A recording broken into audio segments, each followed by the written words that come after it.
Ça commence. Alors, donc, on disait, on va parler d'un sujet d'actualité puisque on va parler du mois dans lequel on se trouve. Et alors, quand on sait que dans le judaïsme, chaque mois il a un peu sa couleur, chaque mois il a sa personnalité, si on peut dire, chaque mois il a sa particularité. Et quand on pense au mois de Tevet, bon, c'est un mois qui nous évoque pas grand-chose en général. Il n'y a pas grand-chose qui s'est passé dans ce mois-là. Quand on est en train de parler du mois de Tevet, qu'est-ce que ça nous dit? En général, on ne sait pas trop quoi répondre. Ça veut dire que tous les mois de l'année, ils ont quelque chose de particulier. Et c'est intéressant de voir que dans le judaïsme, on fait attention à faire un lien entre le mois et les fêtes qui sont arrivées pendant ce mois-là. C'est-à-dire que si je vous dis le mois d'Adar, tout de suite, vous allez me dire quoi? Purim, la joie. Si je vous dis le mois de Kislev, on va dire quoi? Hanouka. Si je vous dis, je sais pas, Tishri, Elul, bon, c'est rempli de fêtes. C'est-à-dire que c'est toujours en relation avec les fêtes, avec les événements importants du mois, et on fait toujours le lien. Et d'ailleurs, c'est vrai, c'est que dans la Gemara, on nous dit que le mois de Hadar, il est devenu joyeux à partir du moment où il y a eu Purim. Et depuis qu'il y a Purim, maintenant c'est un mois, quand Hadar y rentre, on commence à augmenter la joie, etc. Mais quand on regarde les choses de manière un peu plus profonde, c'est pas du tout ça. En vérité, c'est l'inverse. C'est exactement l'inverse. Ça veut dire quoi? Ça veut dire, le mois en lui-même, il a déjà son identité. Il a déjà son message. Comme le mois, il a ce message-là, alors Dieu, il va faire en sorte de faire tomber les fêtes dans tel ou tel mois, en fonction de l'identité du mois. Donc, si Dieu, il a fait en sorte que Purim, ça tombe en Hadar, c'est pas parce qu'il y a eu Purim en Hadar, donc Hadar, il est devenu joyeux. En vérité, Hadar, il a toujours été joyeux. Et comme Hadar, il a toujours été joyeux, alors quand Dieu, il a décidé dans quel mois je vais faire tomber Purim, bah Hadar, bien sûr, parce que c'est le mois de la joie. Mais il était déjà le mois de la joie bien avant. Alors quand on nous dit Tevet, c'est quoi Tevet? Il se passe quoi en Tevet? Ouais, le jeûne du dit Tevet. Bon, voilà, c'est le jeûne du dit Tevet, voilà, c'est pas un super mois, quoi. Alors c'est peut-être pas aussi vite que Cheshvan, mais bon, quand même, Tevet, ça nous dit pas grand-chose. Alors, on sait que on a un Rosh Hashanah et on a Rosh Chodesh. Rosh Hashanah, c'est pas le début de l'année, c'est la tête de l'année. Pourquoi on appelle ça la tête de l'année? Parce que c'est pas juste le début, c'est ce jour-là qui va contenir tout ce qui va se passer, toutes les influences divines, toutes les bénédictions, tout ce qui va se passer dans l'année, c'est contenu dans ces 2 jours-là. De la même manière, Rosh Chodesh, le premier jour du mois, dans le premier jour du mois, on a tout ce qui va se passer pendant ce mois, on a toutes les influences divines de ce mois-là, etc. Et quand on regarde le Rosh Chodesh du mois de Tevet, le premier jour de Tevet, alors c'est quoi? C'est Hanouka. Donc il y a une fête en Tevet, il y a une fête, personne ne l'a dit, mais parce qu'il y a une fête en Tevet. On n'y pense pas. Pour nous, Hanouka, c'est en Kislev. Mais Hanouka, ça chevauche 2 mois. C'est autant Kislev que Tevet. Donc, et c'est même, en vérité, on va le voir, même plus Kislev, mais même plus Tevet, parce que le Rosh Chodesh Tevet, c'est un jour de Hanouka. Ça veut dire que dans ce jour-là, on a tout le mois. Ce jour-là,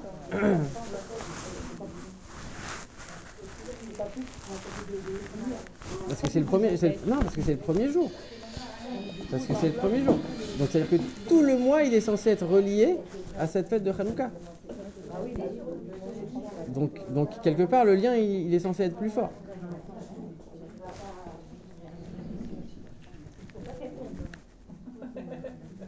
Donc si on résume, on est en train de dire qu'il y a eu quoi? On a dit le jeûne du dit Tevet, très bien. On a dit Hanouka, et même un lien même encore plus fort avec Hanouka. Et alors le rabbi il rajoute, on a le 24 Tevet, qui est la Iloula de l'Admorazaken. Donc on a 3 dates. La sikha a été dite avant Tevet, donc le rabbi ne parle pas de Tevet, on pourrait peut-être rajouter un peu après, mais là pour l'instant on a 3 dates qui a priori n'ont rien à voir. Et on voit que c'est quand même 3 dates importantes. Et on sait qu'il n'y a rien qui est au hasard dans le judaïsme, donc quelque part il faudra trouver un lien entre Hanouka, le 10 Tevet, le 24 Tevet et le message global du mois, tout le mois de Tevet. Alors, ah oui, c'est pour ça qu'on en parle. Alors pour comprendre les choses,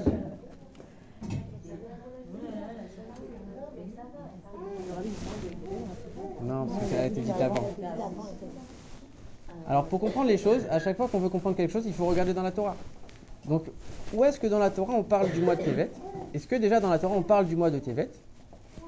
Alors il y a un endroit où la Torah elle mentionne le mois de Tevet. C'est quoi cet endroit? Hein? Non? Je sais pas. C'est quoi cet endroit, l'endroit où on parle de Tevet dans la Torah? C'est dans Purim. On dit quoi? On dit que Esther, elle a été amenée dans le palais du roi le 10e mois, qui est le mois de Tevet. Et la Megillah, elle dit le 10e mois, c'est-à-dire Tevet. Et elle le mentionne le nom du mois de Tevet. C'est la seule fois où on parle du mois de Tevet dans la Torah. C'est on dit Esther, elle a été amenée chez Achashverosh au mois de Tevet. Et la Gemara, elle nous pose la question, pourquoi on nous apprend ça? Pourquoi elle a été amenée chez Achashverosh en Tevet?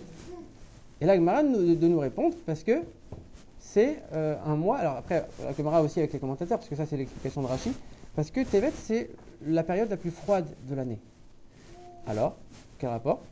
Comme c'est la période la plus froide, ça veut dire que quand... Bon, alors aujourd'hui, on a plein de moyens de se chauffer. Mais à l'époque, il n'y avait pas tous les moyens qu'on a aujourd'hui. Donc quand quelqu'un voulait se chauffer, qu'est-ce qu'il faisait? Il se rapprochait avec quelqu'un d'autre pour se réchauffer. Donc le roi, il veut se réchauffer, et bah, il va se rapprocher de sa femme. Donc, alors ces femmes, parce qu'en l'occurrence, à Achashverosh, il y avait plein de femmes. C'est-à-dire que quand ça arrive l'hiver, eh ben, il a fait venir une femme de plus, il a fait venir Esther. Donc on nous dit que Esther, elle est venue dans le palais du roi au mois de Tevet parce que c'est le mois de l'hiver, c'est le mois le plus froid de l'année. Et la Gemara, elle nous dit une phrase très bizarre que le rabbi va expliquer. Il nous dit parce que c'est le mois pendant lequel le corps profite du corps. C'est-à-dire qu'on se réchauffe. C'est un mois où il fait froid, où on va se réchauffer. Très bien. Alors on sait que dans la Torah, il n'y a rien qui est au hasard et que chaque mot, il peut être compris de manière beaucoup plus profonde. Donc quand on est en train de dire c'est un mois d'hiver, un mois d'hiver où il n'y a pas de chaleur et où il n'y a pas de lumière, c'est-à-dire où il n'y a pas le soleil, à la différence de l'été. Ça représente quoi le soleil? Le soleil, il y a des versets qui parlent du soleil. Le soleil, ça représente Dieu. On nous dit, il y a un verset qui nous dit clairement, qui Shemesh Umagen Hashem Elohim. Dieu, il est représenté par le soleil. Ça veut dire que quelque part, si on nous dit maintenant, il y a un mois où il n'y a pas le soleil, ça veut dire qu'il y a un mois où la présence divine, elle est moins perceptible, elle est moins accessible. Ça veut dire que Dieu dans le monde, on a du mal à le percevoir. Un mois où c'est beaucoup plus obscur. Ça voudrait dire quoi? Ça voudrait dire qu'en hiver, c'est beaucoup plus dur de faire la Torah et les mitzvot qu'en été. Ça veut dire que la Torah... Alors attendez, on va expliquer. Parce que justement, moi j'ai vu ça tout de suite, j'ai eu la question. On nous dit l'inverse, on a toujours appris l'inverse. Pourquoi on apprend l'inverse? Où c'est écrit l'inverse? Exactement.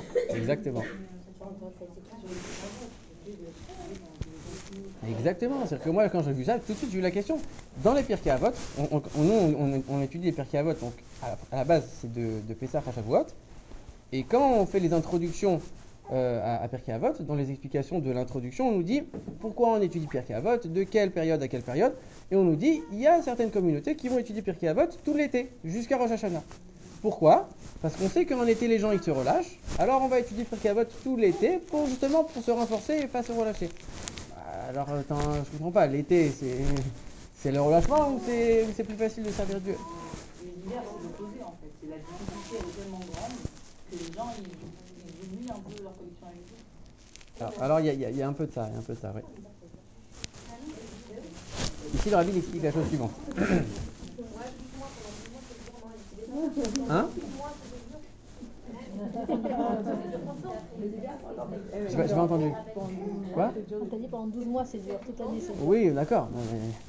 On sent qu'il y a des périodes qui sont plus propices que d'autres. Il y a des périodes où on a un élan naturel plus que d'autres. Quand on se réveille le matin, qu'il y a un beau soleil, on est là, on est frais, on a envie, il y a plein de cours, il y a plein de choses. Bon, quand il fait froid, c'est dur, on n'a pas envie de sortir et aller au minyan, c'est compliqué. Alors, le rabbi il explique la chose suivante. Ça veut dire que quand on est en train de dire que en hiver, Dieu il est moins accessible, il est moins présent, ça veut dire quoi? Ça veut dire que la Neshama, elle brille beaucoup plus en été. La Neshama, elle a un impact sur le corps qui est beaucoup plus fort en été. Alors comment on fait coller avec ce qu'on vient de dire? On vient de dire en été on se relâche. On dit d'accord, une seconde. Oui, c'est sûr que la Neshama a un impact qui est beaucoup plus fort, mais à condition que toi tu fasses un minimum d'effort. Ça veut dire on te demande juste une chose, c'est de ne pas devenir grossier, de ne pas plonger complètement dans tous les plaisirs du monde. Si tu commences à toi te relâcher et à faire aucun effort, alors tout de suite tu vas plonger. Mais si tu fais un minimum d'efforts, juste de ne pas être grossier, on t'a pas demandé de te raffiner, comme juste de ne pas être grossier, tu vas voir qu'en été il y a beaucoup plus de facilité. Alors qu'en hiver, bah, la neshama, on la ressent beaucoup moins. C'est-à-dire qu'en été, hein? Exactement, ça le rapide, on le dit après. Ouais. Donc ça veut dire que en été, tu peux dire j'ai la neshama qui brille, je vais m'accrocher un petit peu, je vais m'aider un petit peu. En hiver, t'as pas.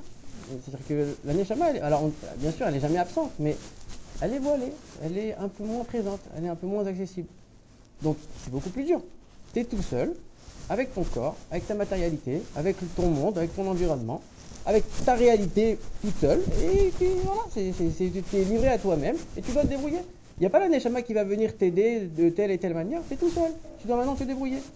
Et on dit quoi? On dit le corps profite du corps. C'est le mois, la période dans laquelle le corps profite du corps. Ça veut dire quoi? De manière plus profonde, ça veut dire alors quand on dit voilà, on a donné l'exemple de Achashverosh et sa femme, le roi et sa femme, c'est qui? Le roi c'est Dieu, la femme du peuple, la femme de Dieu c'est le peuple juif. Donc ça veut dire que Dieu, le corps de Dieu, si on peut dire, on va expliquer après qu'est-ce que ça veut dire. Le corps de Dieu, il a un plaisir du corps du juif. Ça veut dire que cette période pendant laquelle il n'y a pas une absence de l'âme, mais l'âme elle se retire un petit peu, tu es seul avec ton corps, seul avec la matérialité. Dieu il a un plaisir de ton travail pendant cette période-là. Dieu il va apprécier particulièrement cette période où tu es livré à toi-même, où tu es seul dans ta matérialité et tu dois te débrouiller, tu dois servir Dieu, tu dois raffiner le corps. Dieu il a un plaisir particulier de ça. Qu'est-ce que ça veut dire? C'est ça qu'on va voir. Alors le rabbi donne un exemple. L'exemple c'est une histoire. Il dit que le rabbi précédent il cite une histoire du Baal Shem Tov qui est la suivante. C'est que à l'époque en Russie, donc c'était une nuit d'hiver et ils n'avaient plus de bougies pour étudier dans la maison d'études du Baal Shem Tov, ils n'avaient plus de bougies. Donc le Baal Shem Tov il a demandé à ses élèves, il a dit montez sur le toit et allez me chercher des bougies de glace. Comme ça c'est écrit. Alors c'est quoi les bougies de glace? Bon, c'est les stalactites qui sont fréquents en Russie quand il fait très froid, il y a l'eau qui coule. Il prend un bâton de glace, il prend un stalactite et il dit va me chercher les bougies de glace. Et après il a demandé à ses élèves d'allumer. Ils ont allumé, ça a brûlé, ça a marché, ils se sont éclairés avec ces bougies-là. Alors, les miracles chez le Baal Shem Tov, on a l'habitude. C'est extrêmement fréquent. Et raconter un miracle pour raconter un miracle, quelque part, c'est pas intéressant, on n'a rien gagné. Donc ça sert à quoi de venir nous raconter cette histoire ici? Qu'est-ce que ça va nous apporter? Et ici, le rabbi il met l'accent sur la chose suivante. Il dit attention, on n'est pas en train de te dire qu'on a trouvé des bougies miraculeusement. On n'est pas en train de te dire que la glace, elle s'est transformée en bougie miraculeusement. La glace, elle est restée de la glace. Et tout en restant de la glace, elle a brûlé comme une bougie. Tout en restant de la glace, elle a éclairé. Ça veut dire quoi? C'est exactement ce qu'on est en train de dire. On n'est pas en train de te dire que tu dois prendre l'obscurité, prendre la matérialité et l'enlever complètement. La matérialité elle-même, le corps lui-même, il doit briller. Le corps lui-même, il doit éclairer. Il doit illuminer. C'est pas que tu vas complètement le repousser et passer à autre chose et t'aider de quelque chose d'autre. Le corps lui-même, il doit éclairer. Alors tout de suite, la question qui se pose, c'est bien gentil, mais comment on fait? C'est dur. Il me dit, je suis seul, dans ma matérialité, seul avec mon corps. La Neshama, elle m'a abandonné quelque part. Je suis seul, je dois me débrouiller, livré à moi-même. Qu'est-ce que je vais faire? Comment je peux réussir? Raffiner le corps, c'est très dur. Raffiner toutes les pulsions matérielles, c'est très très difficile. L'âme animale, le Yetzirara, tout ça, c'est très dur. Comment tu peux dire, maintenant tu es seul avec ton corps, débrouille-toi. Dieu il va avoir un plaisir très fort de ça, et on ne te donne pas de solution. En vérité, on n'a pas besoin de donner une solution. Parce que on a déjà tout ce qu'il faut. On a déjà tous les instruments. Pourquoi? Parce que quand on nous dit que Dieu il a choisi le peuple juif, il a choisi quoi Dieu? Il a choisi l'âme du peuple juif, il a choisi le corps du peuple juif. Alors, il y a des endroits où on dit que c'est les deux, c'est vrai, mais de manière plus précise. Le corps fera une vote, Ouais. Pourquoi? lui, il n'a pas accès à ça, alors que Alors là, que là, c'est parti de lui. Exactement. C'est une bonne réponse. C'est une bonne réponse. C'est pas la réponse que le rabbi donne, mais c'est une bonne réponse. Alors, quand on dit que Dieu il a choisi, c'est quoi un choix? C'est quoi un vrai choix? Il y a deux choses. Il y a deux choses entre deux choses. Il faut quelque chose pour pouvoir Non. Un vrai choix, c'est deux choses pareilles. Exactement. Ça veut dire que si je vous pose la question, je vous dis, vous voulez manger quoi ce soir? Vous voulez manger toutes les bonnes choses qu'il y a ici, ou alors vous voulez manger des pierres? Ça veut dire que c'est même pas un choix. C'est pas un choix. Quand on pose cette question, on ne laisse pas le choix. Quelque part, on t'a obligé à répondre une option plutôt qu'une autre. Quand je te dis, c'est pas un choix. C'est pas ça un choix. Si je te dis, on va aller à Marseille, tu veux venir avec moi en voiture ou en trottinette? C'est pas un choix. Ça s'appelle ça.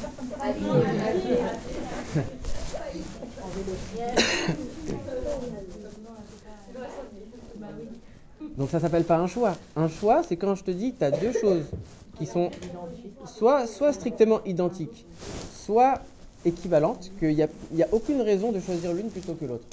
Et malgré tout, je vais en choisir une. Je vais en choisir une. Là, c'est un choix qui vient véritablement de moi. Quand il y a un choix entre deux choses qui n'ont aucun rapport, c'est pas moi qui ai choisi. Il y a les paramètres qui m'ont poussé à choisir quelque chose. J'ai été forcé par quelque chose d'extérieur à choisir quelque chose. Quand il y a deux choses identiques, je peux tout à fait choisir l'une comme l'autre, et je décide de choisir. Là, c'est moi qui ai choisi. Donc quand on est en train de parler du choix de Dieu, Dieu il a choisi entre l'âme du peuple juif ou le corps du peuple juif. L'âme du juif et l'âme du non-juif. Alors quelque part, c'est pas exactement la même chose. L'âme du juif, c'est une parcelle de Dieu. Comme elle a dit, c'est une parcelle de Dieu, c'est-à-dire que c'est une partie de lui. Qu'est-ce qu'il va choisir? Alors l'âme du non-juif, elle est très bien aussi, mais c'est une âme humaine, mais c'est pas une âme divine. Donc je vais choisir une partie de moi-même ou quelque chose d'extérieur. C'est pas un choix. Quand maintenant je dois choisir entre le corps d'un juif et le corps d'un non-juif, là c'est exactement la même chose. Il n'y a aucune différence entre les deux. Et là, je vais te dire, je vais choisir le corps du juif. Pourquoi? Parce qu'il y a quelque chose de mieux ou pas. Au contraire, il n'y a rien de mieux, c'est exactement les mêmes. Mais j'ai décidé de choisir. Là, ça veut dire que c'est un vrai choix qui vient profondément de Dieu. Dieu, dans son essence, il a décidé de choisir le corps du peuple juif. Donc ça veut dire quoi? Ça veut dire que le corps d'un juif, il est de manière évidente, de manière profonde et de manière essentielle, il est attaché à l'essence de Dieu, au niveau de Dieu le plus haut. C'est naturel chez un juif. Le corps même du juif, il est déjà collé à Dieu, il est déjà attaché à Dieu de manière extrêmement forte. Donc ça veut dire qu'on n'est pas en train de te dire de faire quelque chose de nouveau. On n'est pas en train de te dire d'amener quelque chose que tu n'as pas, de créer quelque chose. En vérité, tu as déjà tout. Tu as déjà tout. Tu as toutes les forces, tu as tous les pouvoirs. On t'a demandé juste de dévoiler ce que tu as déjà. C'est beaucoup plus facile que d'amener quelque chose de nouveau. D'amener quelque chose que tu n'as pas et que tu dois travailler, que tu dois le créer. Tu as déjà tout. On t'a déjà tout donné. Tu as juste à dévoiler la force que tu as déjà en toi. En vérité, on dit que quand ma chair viendra, on verra la qualité du corps. On verra que le corps, en vérité, il est beaucoup plus élevé que l'âme. Et dans sa source, le corps, il est plus élevé que l'âme. Aujourd'hui, dans notre monde à nous, on voit les choses de manière inversée. Et c'est l'âme qui donne de la vie au corps. Mais quand la chair viendra, on verra que c'est l'inverse. Et c'est le corps qui donnera de la vie à l'âme. Parce que le corps, en vérité, il est attaché à Dieu de manière beaucoup plus forte. De manière intrinsèque, il est attaché déjà à Dieu. Donc quand on te dit maintenant, tu es seul avec ton corps, avec ta matérialité, et tu dois travailler, tu dois l'élever, tu dois te raffiner, en vérité, c'est facile. J'ai déjà tout en moi. Donc le travail, oui, il y a un travail à faire. On ne dit pas qu'il n'y a rien à faire.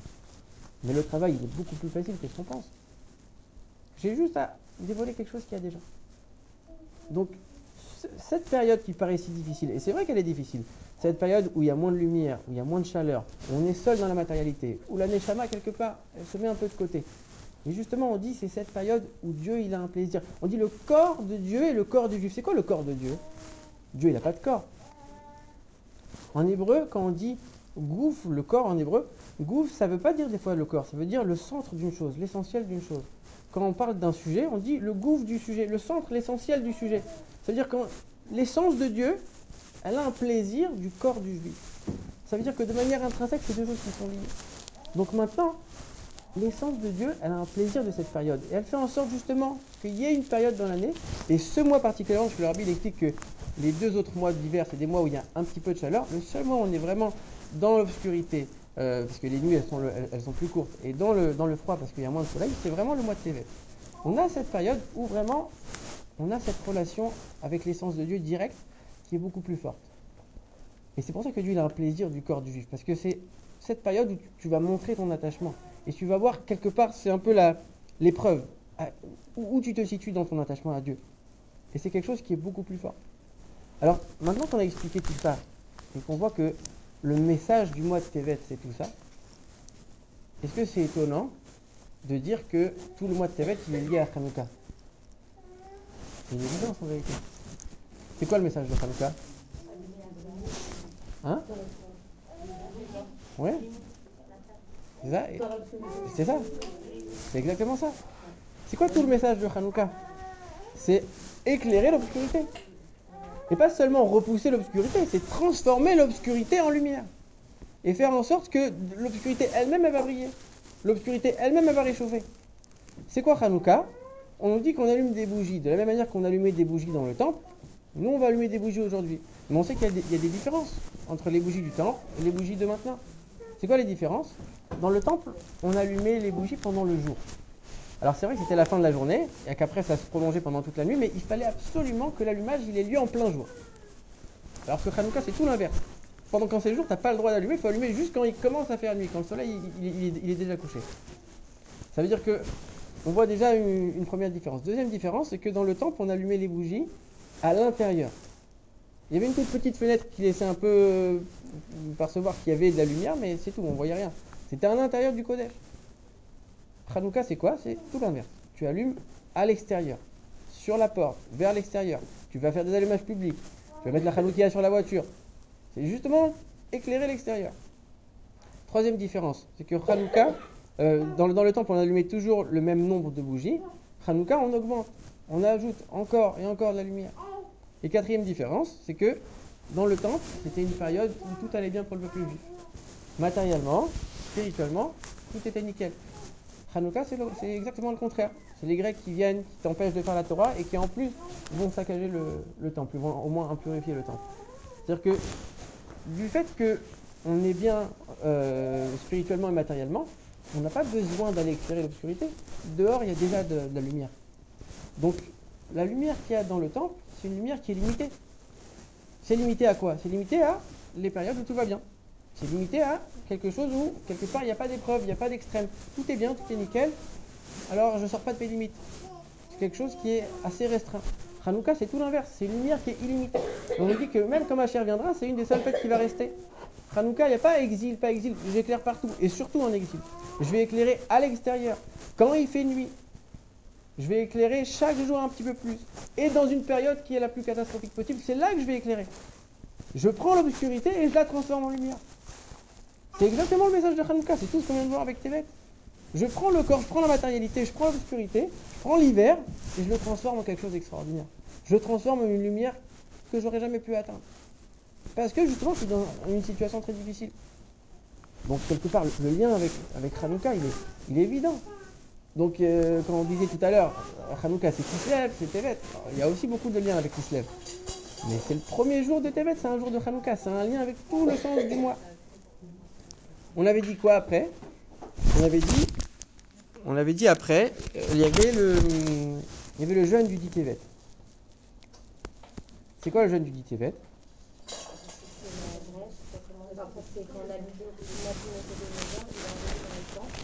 Il a commencé les prémices de l'église. Exactement. C'est la première brèche dans le mur de Jérusalem.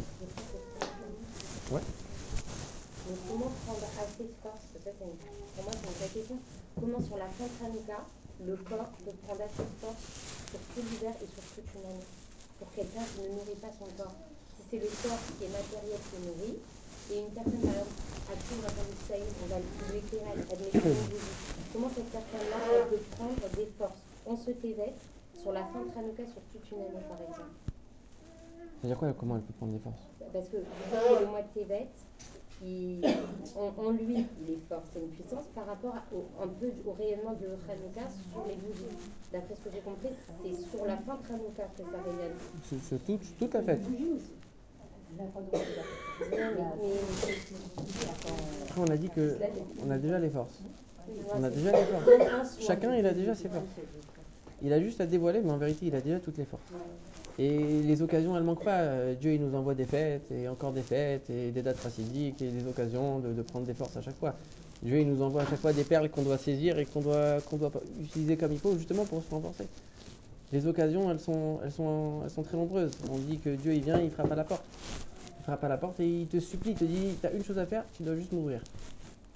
Toute l'année, il est là, il vient, et encore, et encore. T'as juste et le rabbi dans la sikha, il dit même plus que ça, il dit, toi, t'es dans ton lit, et t'entends que ça toque, et t'as la flemme de te lever, et tu dis, non, je vais pas aller ouvrir. Et quand tu décides de venir ouvrir, c'est déjà trop tard. T'as rien à faire, t'as juste à ouvrir la porte. Dieu, il vient à ta porte.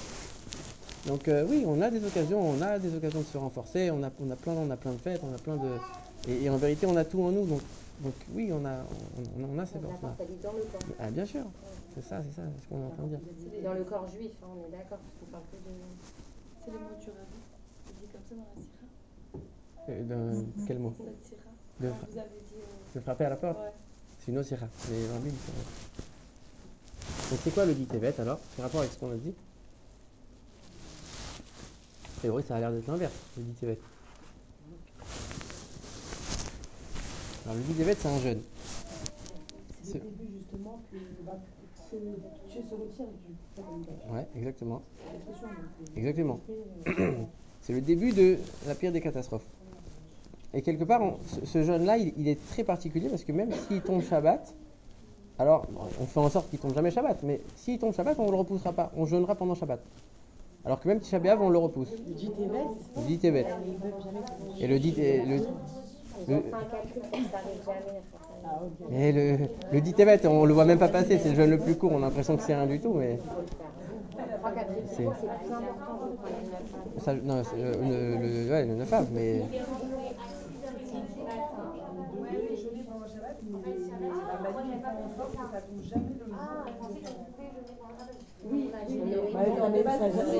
Oui, mais ce qu'on est en train de dire, c'est que même s'il tombait le samedi, on aurait jeûné samedi.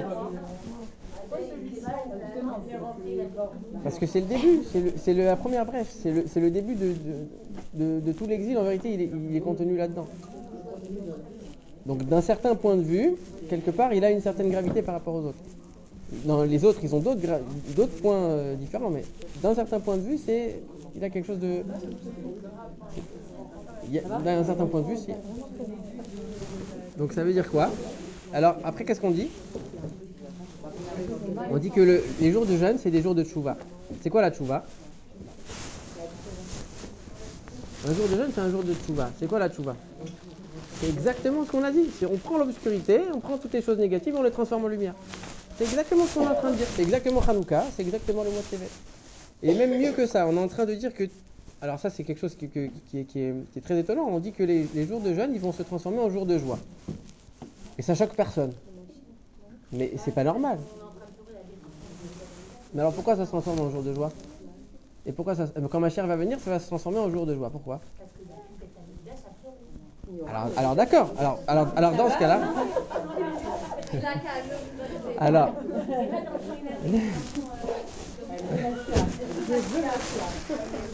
Alors dans ce cas-là, moi je vais poser une question. Dans ce cas-là, je pose une question. Ok, très bien. Donc, quand ma chère vient, il n'y a plus de tristesse, il n'y a plus de destruction, tout va bien, on enlève les jours de jeûne. Ok. Donc tous les jours de jeûne, ça devient quoi? Des jours normaux. Pourquoi des jours de joie? Non, parce que justement, c'est tout l'inverse. C'est l'obscurité, c'est pas juste qu'on a enlevé l'obscurité. On l'a complètement transformé en lumière. Ça veut dire qu'on n'est pas en train de te dire, t'as enlevé maintenant les jours de jeûne, ça y est, maintenant c'est des jours normaux, c'est un mercredi, 2 semaines, tranquille. Non, c'est devenu un Yom Tov. Parce que pourquoi? Parce que tu as pris l'obscurité et tu l'as transformé en une lumière. C'est exactement le message. C'est exactement le message qu'on a vu.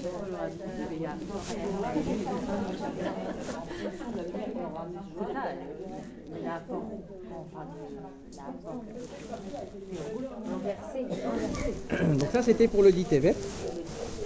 Donc on a vu que voilà, Hanouka, le mois de Tevet, le dit Tevet, on voit que tout est lié. Et le 24 Tevet, alors?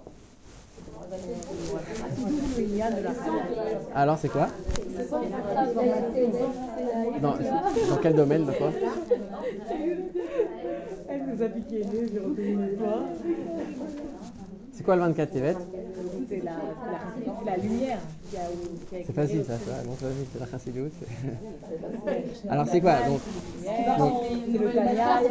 hein? Quoi? Tu vas trouver la réponse. Donc, le 24 Tevet, c'est l'Aïloula de l'Admorazaken. Ok. C'est quoi l'Aïloula d'un tzaddik? L'Aïloula, c'est le jour où toute son œuvre, tout ce qu'il a fait pendant sa vie, ça s'élève et ça brille encore plus fort qu'avant. C'est quoi toute l'œuvre de l'Admorazaken? L'Admorazaken, c'est le dévoilement de la Chassidut Chabad. C'est quoi la Chassidut Chabad? Quelle différence avec les autres Chassidut? Ça veut dire quoi Chabad? Exactement, c'est quoi Chochma Bina Da'at? C'est savoir mettre la Torah dans la Chorma. Exactement. Donc c'est les forces de l'intellect.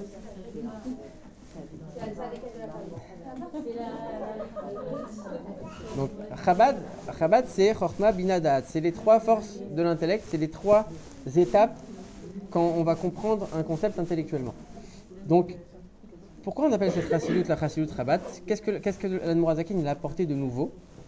Les autres Chassidut, elles ont beaucoup de qualités, elles ont beaucoup de choses très bien, mais elles sont basées essentiellement sur les sentiments.